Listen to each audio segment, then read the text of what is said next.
अस्सलाम वालेकुम दोस्तों, touring hiking and foods channel आज आपको लेके आया है एक नई जगह। इस वक्त दोस्तों मैं खड़ा हूँ जलेबी चौक पे। जलेबी चौक कहाँ पे है? जलेबी चौक आप कलर कहार इंटरचेंज से उतरें और उतर के सैदन शाह रोड पे तकरीबन 4 किलोमीटर सफ़र करें तो 4 किलोमीटर के बाद ये जलेबी चौक आता है और यहाँ से राइट को टर्न अगर आप करेंगे तो हम आपको लेके चलेंगे मलोट की तरफ। मलोट क्या है, क्यों इतना सिग्निफिकेंट है, इसकी क्या वजह शोहरत है, वहाँ ऐसी कौन कौन सी जगह हैं जो हम आपको दिखाने वाले हैं, ये हम आपको मलोट ले जा के दिखाएंगे।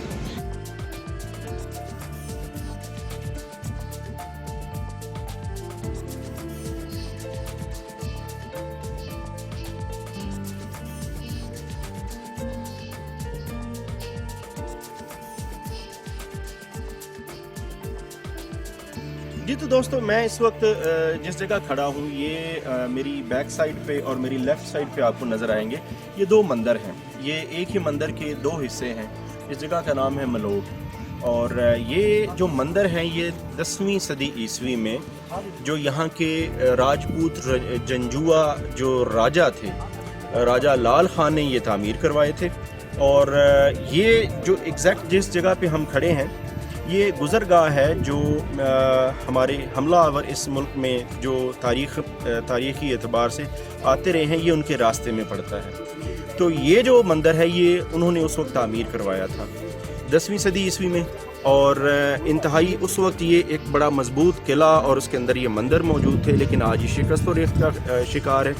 राजा जो लाल खान थे उनके बारे में कहा जाता है कि ये उस वक्त एक बड़े ही बहादुर और बड़े जर्री किस्म के राजा थे, इस इलाके के मालिक थे। इनको इस इलाके का बादशाह भी कहा जाता था। बाबर बादशाह ये भी एक रिवायत है कि उनके साथ भी इनका इत्तेहाद रहा। इसके अलावा ये कि बाद में ये पहले राजा हैं जिन्होंने ये मंदिर तामीर करवाया। उनके बारे में कहा यह जाता है कि ये पहले राजा थे जिन्होंने इस इलाके के सूफिया की तबलीग की बुनियाद पे इस्लाम कबूल किया। और ये जो हमारे यहाँ आज एक कबीला या एक ज़ात मौजूद है जंजुआ ज़ात, तो ये लोग जो हैं इनके जो मुसलमान होने की जो पहली एविडेंस है वो भी इस इलाके के राजा से मिलती है। तो ये एक उस दौर का एक इंतहाई खूबसूरत एक किला था यहाँ पर और मंदिर थे जहाँ पर हिंदू अपनी पूजा किया करते थे। एक बड़ी नफासत से तैयार किया हुआ ये एक मंदिर था, लेकिन वक्त गुजरने के साथ साथ क्योंकि हम इसको ठीक तरह से प्रिजर्व नहीं कर सके तो इस वक्त ये शिकस्त और रेख्त का शिकार है। दोस्तों इस बुलंदी पे कायम इस इमारत को अगर आप गौर से देखें और जैसे हमारा ये कैमरा आपको दिखा रहा है तो आपको पता चलेगा कि ये जो बिल्डिंग है ये सुर्ख रेतली ईंटों से बनी हुई है। ये एक यूनिक तर्ज तामीर है जो कि 3 तरह के फ़न तामीर का एक हसीन इम्तजाज है, जिसमें कुछ आपको मकामी रंग नज़र आएगा, कुछ कश्मीरी और कुछ यूनानी फ़न तामीर आपको ब्लेंड होता हुआ नज़र आता है। ये सॉल्ट रेंज उस दौर में कश्मीरियों के कंट्रोल में थी, जिसकी वजह से कश्मीरी फ़न तामीर का अक्स भी आपको इसमें नज़र आएगा। जब ये दीवारें बनाई गईं और उस वक्त इनकी शाइन और उस वक्त इनकी खूबसूरती और इनका जो रंग और रोगन वो देखने के काबिल था।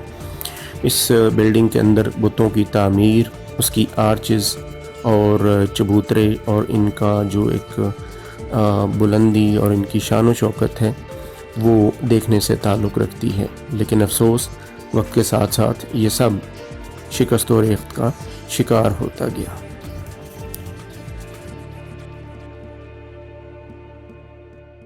हम अपने दोस्तों के साथ यहाँ पे टूर करने आए। यहाँ पे ज़िंदगी का एहसास हमें महसूस हो रहा है और यहाँ पे एक मैं अपने शेर बोलता हूँ कि दिल होता है फिदा ऐसे मुकरों पे जो होते हैं का दिल बहुत मरते हैं वही मोहब्बत में जो होते हैं का दिल बहुत। और काफ़ी दुश्वार गुजार रास्ते से होते हुए हम यहाँ तक पहुँचे और हमें यहाँ पर महसूस हुआ कि ज़िंदगी क्या है और ज़िंदगी का वजूद क्या है और लोग सर तफरी क्यों करते हैं। तो आज हम बहुत खुशी महसूस कर रहे हैं और आपको भी कहेंगे कि आप भी यहाँ पर तशरीफ़ लाएँ।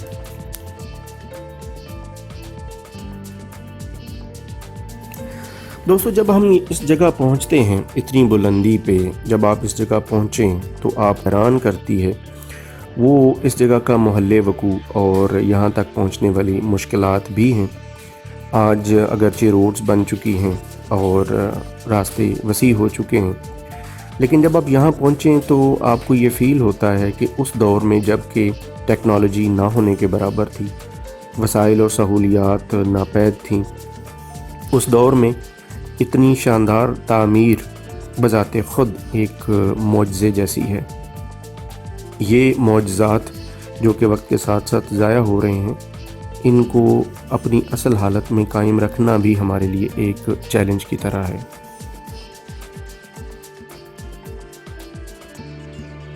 ਜੀ ਅਸੀਂ ਕੁਝ ਦੋਸਤ ਇੱਥੇ ਕਲਾ ਮਲੋੜ 'ਚ ਆਏ ਹੋਏ ਹੈਗੇ ਆ। ਅਸੀਂ ਦੀ ਬੜੀ ਤਾਰੀਫ ਸੁਣੀ ਸੀ ਕਿ ਕਲਾ ਮਲੋੜ ਮੰਦਰ ਹੈਗਾ, ਕਿਲਾ ਹੈਗਾ, ਬੜੀ ਅੱਛੀ ਜਗ੍ਹਾ ਦੇਖਣ ਦੀ ਹੈਗੀ ਹੈ। ਅਸੀਂ ਇੱਥੇ 4-5 ਦੋਸਤ ਮਿਲ ਕੇ ਆਏ ਆ ਤੇ ਅਸੀਂ ਇੱਥੇ ਆ ਕੇ ਮਹਿਸੂਸ ਇਹ ਕਰ ਰਹੇ ਹਾਂ ਕਿ ਪਾਕਿਸਤਾਨ ਦੇ ਅੰਦਰ ਜਿਸ ਤਰ੍ਹਾਂ ਕਿ ਇਸ ਦੂਰ ਫਤਾਦਾ ਇਲਾਕੇ ਦੇ ਅੰਦਰ ਬੜੀ ਖੂਬਸੂਰਤ ਜਗ੍ਹਾ ਹਨ, ਵਿਰਸੇ ਹਨ, ਸਾਡੇ ਸਕਾਫਤ ਹੈਗੀ ਹੈ, ਹਿੰਦੂਆਂ ਦਾ ਮੰਦਰ ਹੈਗਾ ਤੇ ਬਾਕੀ ਪਾਕਿਸਤਾਨ ਦੇ ਅੰਦਰ ਵੀ ਇਸ ਤਰ੍ਹਾਂ ਦੇ ਮੰਦਰ ਵਗੈਰਾ ਔਰ ਇਮਾਰਤਾਂ ਤਾਰੀਖੀ ਹੋਣੀਆਂ, ਲੇਕਿਨ ਇਹਨਾਂ ਦੀ ਹਿਫਾਜ਼ਤ ਦਾ ਕੋਈ ਇੰਤਜ਼ਾਮ ਨਹੀਂ ਕੀਤਾ ਗਿਆ ਹਕੂਮਤ ਦੀ ਤਰਫੋਂ ਦੀ।